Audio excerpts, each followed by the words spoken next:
This is Samsung's Q90B, the 2020 release, Neo QLED TV that is in a class of its own. What is going on, everybody? Welcome back to Phones and Drones.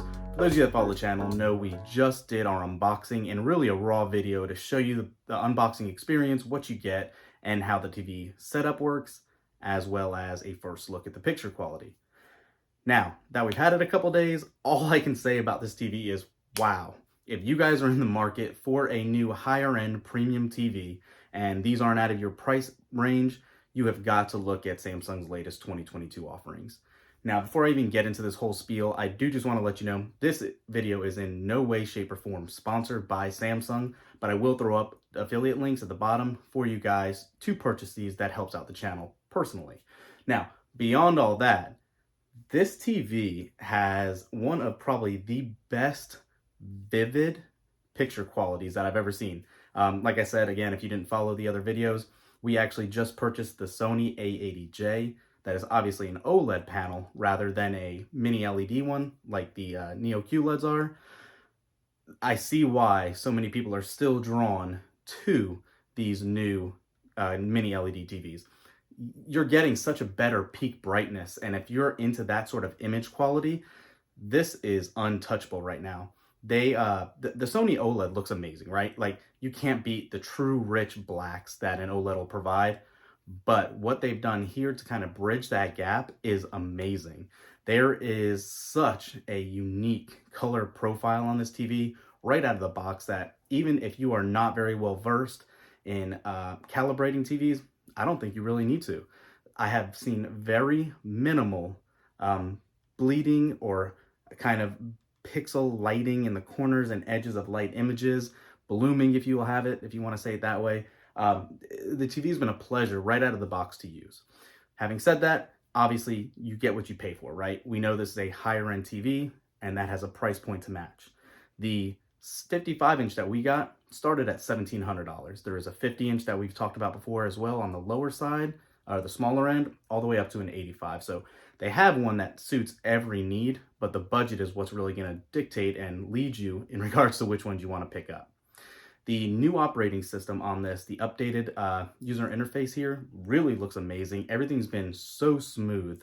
I was kind of concerned when I first used it. There was some lag when using that new remote control between the actual input on the remote and what translates to the TV. Haven't had it since that initial setup. It was probably still downloading apps and all that, but ever since, it has been perfectly fine.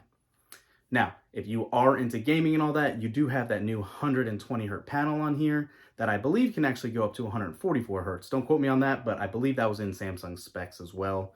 You do have 4 eARC ports on this, which is very nice to see. Usually you only get 1 or so that's good to have on all 4 HDMI ports. Beyond that, I've had no issues at all with this. The ambient mode, the way they've kind of carried that over from the Frame series to even the A80, or excuse me, the 80A, QN80A or 90A from last year. It looks great on here. Bright, punchy, vivid. A lot of options if you like having this mounted to actually be able to give you some sort of different dynamic to your TV when it's not in use. It's a low energy mode, so it shouldn't be eating away at your energy bill. Really cool built-in option. Also, I really do like this new remote that Samsung came out with this year, or updated since last year. It has that solar panel on the back to charge it, and also a USB-C charging port at the back, or at the bottom, to actually top it off if you need. It's all rechargeable, no more wasting AAA batteries. Great for the environment, you know, save a couple bucks anywhere you can. I like it, I'm all about it. Aside from that, there is really a load of this new Samsung free TV program and software that they have. Works out pretty well. I was kind of skeptical if you've never used it before. I never have, but I do like the way they integrated that as an additional add-on for this. Obviously, if you're built in Samsung's ecosystem and all that, and you have a Samsung cell phone, tablet, or anything like that, you can cast it much easier. This year, they actually made it on the top right side of your TV screen. If you tap your phone to the display, it'll actually transmit over what you had on that display. Pretty cool.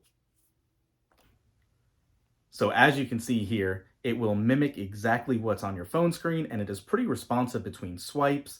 You're able to pull up your notifications, and anything you traditionally would do on your phone will show on the screen. I think this is pretty cool. I'm not sure if it's a brand new feature, but I love having this ability built onto the TV. Right on the big screen, you can have that multi-screen view showing your phone with pertinent information while you're watching any other show going on. So obviously, guys, this is not an all-inclusive review. This is just our first 48 hours of this TV. We have a lot more paces to put this through. I'm going to connect it to our Xbox Series X. Going to see how the new game mode operates. Hopefully it won't fade like the QN90A did when in game mode. Hopefully it'll stay vivid. Hopefully we'll pull in a higher refresh rate, the variable refresh rate. We're going to put all this to the test. Make sure to stay tuned to the channel. Thumbs up this video. Again, if you're looking at buying one, please use one of those referral links. We greatly appreciate it. And we'll catch you guys in the next one.